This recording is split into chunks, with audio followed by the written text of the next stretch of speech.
Na ordem das prioridades na oração, Jesus apresentou, em primeiro lugar, os interesses do reino de Deus.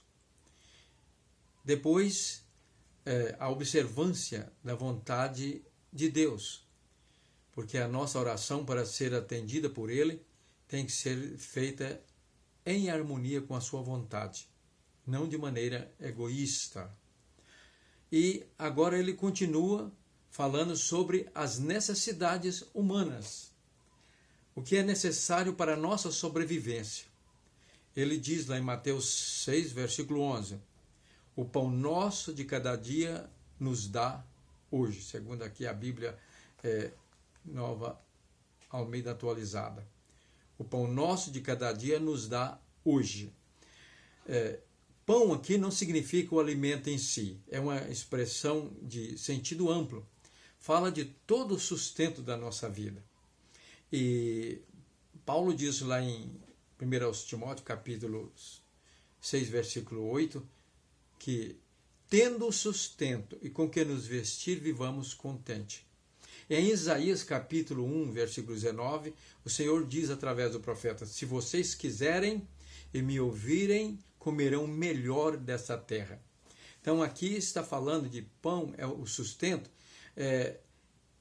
se inclui tudo o que é necessário para que nós possamos viver uma vida com dignidade, com abundância, sem passar fome e privações, né?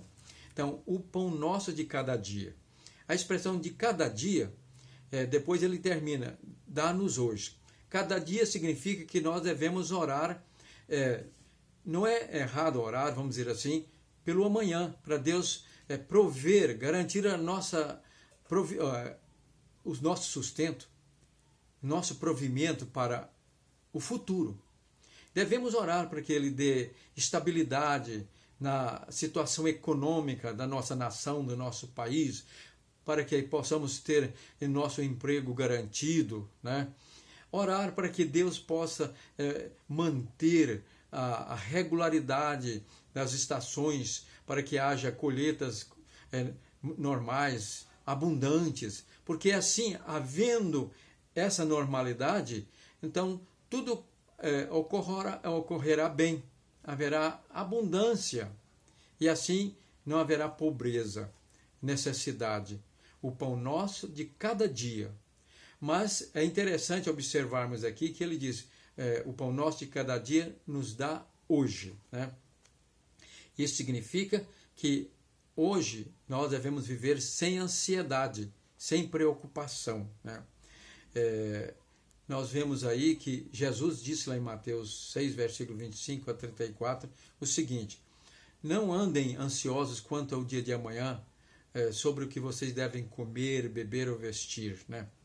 Ele então faz ali aquela referência aos pássaros, aos lírios do campo, que o lírio, ali os lírios são tão bonitos, nem Salomão vestiu com toda aquela beleza.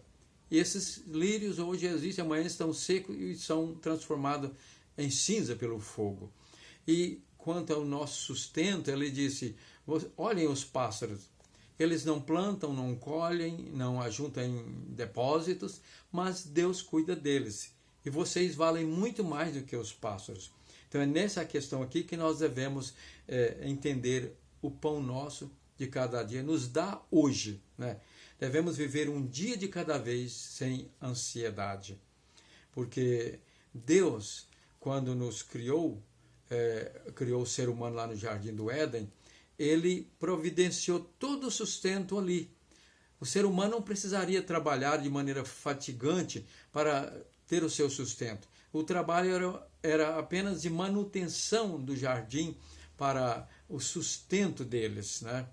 E se não tivesse pecado, na medida em que a sua descendência fosse aumentando, aquele pomar seria ampliado e todos teriam o seu sustento. E mesmo depois da queda, que agora se estabeleceu um sistema diferente, uma nova ordem, né, vamos dizer, econômica no mundo, Deus ainda tinha e tem em mente que o ser humano vivesse de uma maneira sem acumular riquezas.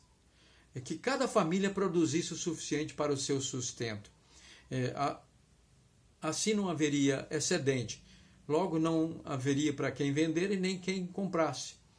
Isso está claro na palavra de Deus, onde Deus usa essa expressão falando sobre Israel, quando será restaurado o reino de Israel e no milênio o reino de Deus. Então, cada um vai viver debaixo da sua figueira e da sua videira, significando que todos vão produzir o seu sustento. Não haverá essa ordem econômica, esse sistema tão perverso, muitas vezes, né?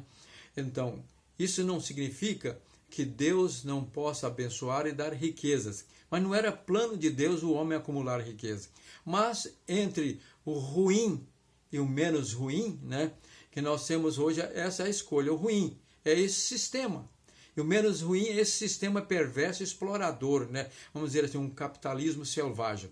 Então, mesmo nesse sistema, Deus quer que haja uma sociedade justa, onde os que têm mais não venham a explorar os que têm menos ou promover a miséria, que haja sustento para todos. É como disse Paulo, interpretando a questão do maná lá no deserto, né? Durante os 40 anos que Israel viveu ali.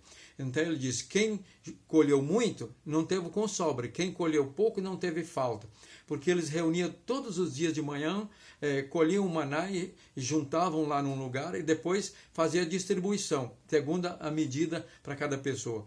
É interessante que Paulo diz que o que colheu muito não teve sobra e o que colheu pouco não teve falta, e assim houve igualdade, né? É interessante que os que guardaram mais, Deus diz, não é para guardar para o dia de amanhã. Então, alguns, por falta de fé, de obediência, guardaram. E no outro dia amanheceu podre, cheirando mal, com bicho. Então, nesse caso aqui, é o que Jesus está dizendo na última parte da expressão, o pão nosso de cada dia, dá-nos hoje. Devemos orar para Deus manter a nossa providência para amanhã, mas viver um dia de cada vez, cuidando do nosso sustento hoje, né? Sem preocupação, e dando graças a Ele por tudo que Ele nos dá. Por isso é costume do cristão, todas as vezes que vai se alimentar, ele dá graça, e do judeu também, né? Agradecido pelo sustento que Deus lhe dá. Então, o pão nosso de cada dia nos dá hoje, né? E assim, nós estamos orando de acordo com a vontade de Deus, tendo em primeiro lugar o reino de Deus em mente, a obediência à sua vontade, e aí, consequentemente, pedir a Ele o sustento para a nossa vida com dignidade. Sustento aqui, o pão representa, repito, é o nosso alimento, a nossa roupa, moradia, enfim, tudo o que é necessário para vivermos uma vida, como disse o profeta, Deus ao profeta Isaías em capítulo 1, versículo 19. Vocês vão comer o melhor da terra, se quiserem, se andarem na minha vontade.